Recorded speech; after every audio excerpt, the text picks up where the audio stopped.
Okay, this screencast in our book is going to be for section 6.4, the topic being solving compound inequalities.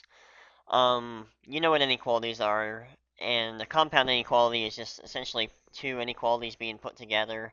They're either separated by the word or down below here in problem 2, separated by the word and.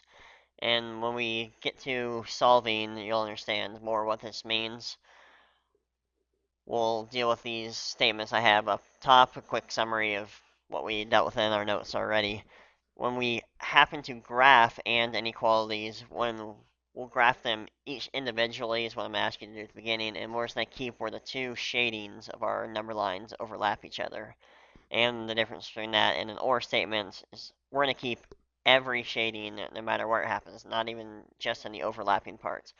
So we're going to solve them like we always would, graph them individually like we always would, and then we'll kind of put the answer on one number line as a final set of values that makes the entire compound inequality true. So solving them individually, you're capable of doing this. Divide both sides by a -2 on that first inequality. Keep in mind that still have to deal with when dividing by a negative or multiplying by a negative, the sign will switch around. That greater than becomes a less than. You get a positive 25. I'll just bring down the word or, and now let's get to solving the second inequality on its own. We need to get rid of that subtraction of 12 by adding it across. You add 18 and 12 together, you're going to get an answer of 30 in that spot. So with symbols, our solution set is going to be all the numbers that are less than 25 or are greater than or equal to 30. So a lot of possibilities for solutions to this compound inequality. I'll set up a number line for us.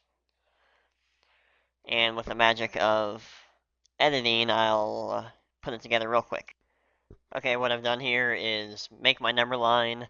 I know I have to go all the way down to 25, and we're going to talk about numbers smaller than it, so I went a little past 25 on the left side, and I went a little past 30 on the right side. Make sure I include plenty of numbers. Okay, when I'm going to graph them, first off, I'm going to make quick sketches of what the graphs look like above my number line, and then we'll finalize it on the number line. So, graphing numbers less than 25.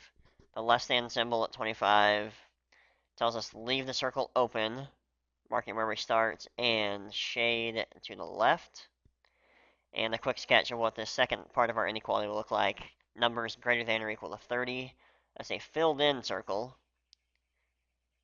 And shading to the right, the greater than. 31, 32 would make that inequality true.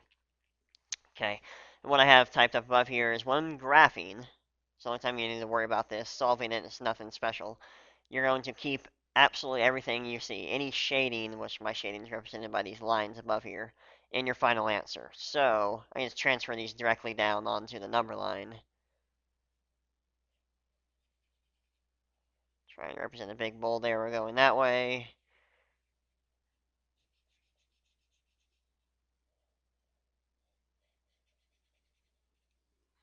And the big bold arrow going the other way. So my final answer with representing all of the solutions to this is going to be what I have drawn on the number line. They don't really have to do anything special, and you'll find out for the most part when graphing an OR statement, you can just graph them each individually, and that's going to be your final answer the majority of the time. We do have a couple exceptions to that at the end of the screencast. But for right now, I'll move on to solving that second inequality. Scroll down a little bit. Notice this is an AND statement, so when we go to graph it, it will be slightly different. I'll quickly solve it, because solving I'm not too worried about. Is how you put on the number line I'll have to teach you about. So, quick editing note, and I'll have these solved for us. Alright, so what I did in the solving process, subtract the 5 across, divide the coefficient of 3 away, and I have x is greater than 10 for the first half of the inequality. Dividing both sides by 6, x is less than 12 for the second half. Brought down the word and, so this written is going to be part of our answer, and then we'll represent that answer on a number line. Set my number line up to include both sides of 10 and 12 and the numbers in between. So quick sketch above, just like I did on problem 1. Greater than 10 is going to be an open circle at 10, shading to the right. Less than 12 is an open circle at 12, shading to the left. If you remember what was typed up above, it says when the word and is involved, you're going to keep just in your final answer only where your two shadings are overlapping. So we had to start at 10, start at 12, in the area where they overlap, so this area right in the center is the only part I really end up shading. These are two lines above each other. That's meaning my shadings are overlapping, so only the numbers in this area, numbers between 10 and 12, are going to make that statement true. Because if you think about just how our language works, when the word and is combining two things, both pieces have to be satisfied in order for it to be true. For example, I am a teacher and I have short hair. That's a true statement because both individual statements are true. But if I say I am a teacher and I am a girl, that whole thing is made false because both pieces are not satisfied. So really what we're doing in this is making the numbers that make both individual inequalities true when you're dealing with the word and. How that same concept relates to the number line is, for example, the number 14 out here makes the first inequality true. 14 is greater than 10, but 14 does not make the second inequality true. Thus, I cannot include it in my final set. Okay, problem number 3 I have in front of me is a different way that an and compound inequality can be written. So I'm going to separate it out so you can see how they relate to each other. 24 is less than or equal to 2x minus 8. That is one of our inequalities. The second inequality is 2x minus 8 is less than or equal to 34. So together, these two individual inequalities put together with the word and have the same meaning as what I refer to as just the compact form of an and inequality. There's just, instead of rewriting 2x minus 8 twice, they kind of put it all together and crammed it together. You can solve each one of these individually, add the 8, divide by 2, add the 8, divide by 2, but you're going to be showing your work essentially twice if you do that.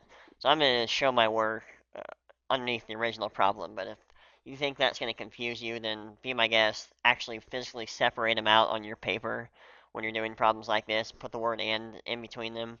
This compact form can never be an or statement. It's always an and if it's ever written that compact form. So I'll solve them real quick, that way we can get to making our number line. Okay, so far what I've done is basically the add 8 to both sides of this first inequality, adding 8 to both sides of the second inequality, and it gives me 32 is less than or equal to 2x, which is less than or equal to 42. Okay, finishing the solving process in the compact form, you would read that 16 is less than or equal to x, and x is less than or equal to 21.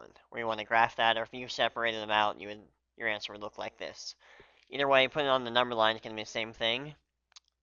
You want to graph numbers that satisfy this right here. So we're going to have a filled in circle at 16 pointing to the right, filled in circle at 21 pointing to the left,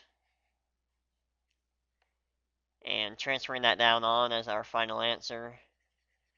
Remember, it's an and statement, even though you don't see it that way, so you really only keep the overlap. You only keep when there's two shadings happening, the numbers that make both statements true. And you're going to find out with a little experience that most and statements you shade in the middle. Most or statements, how we did in problem 1, the shading happens on the outside of the two circles or the two dots. It's not always going to be true, and that's why I have the special cases below here. I think I'll put that on a separate screencast and call it 6.4 special cases.